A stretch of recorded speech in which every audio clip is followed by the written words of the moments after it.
இந்த லேடி வீட்டில் தனியாக உட்காந்து மொபைல் யூஸ் பண்ணிருக்காங்க. அண்ட் இவங்க வீடு ஒரு ஹைடெக்கான வீடு ஃபுல்லாக கேமராஸ் இருக்கு. யாரு எந்த ரூம்ல இருந்தாலும் அதை சென்ஸ் பண்ணி இவங்க மொபைலுக்கு ஒரு மெசேஜ் அனுப்பிடும். அப்ப பக்கத்து ரூம்ல ஏதோ சவுண்ட் கேட்குது. இந்த லேடியும் போய் பாக்குறாங்க, அங்க யாருமே இல்லை. சரி ஓகே நம்ம பிரம்ம தான் போலன்ட்டு மறுபடியும் உட்காந்து மொபைல் பார்க்க ஆரம்பிச்சிடுறாங்க. திடீர்னு இவங்க மொபைலுக்கு பக்கத்து ரூம்ல யாரோ இருக்காங்கன்னு வீட்டோட கேமராஸ் அதை சென்ஸ் பண்ணி மெசேஜ் அனுப்புது.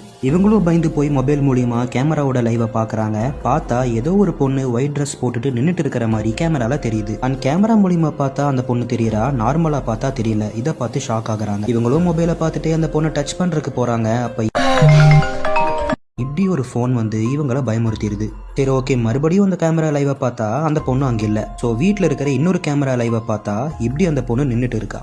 இதை பார்த்து பயந்து மொபைலோட கேமராவை ஆன் பண்ணி கொஞ்சம் கொஞ்சமா வீட்டை விட்டு மெதுவா வெளியே போறாங்க. வெளியே போனதும் அங்க கீழே போறதுக்கு ஸ்டெப்ஸ் இருக்கு. அங்க ஏதோ சவுண்ட் கேக்குது. இப்படி ஒரு பேய் மேல வந்துட்டு இருக்கு. திடீர்னு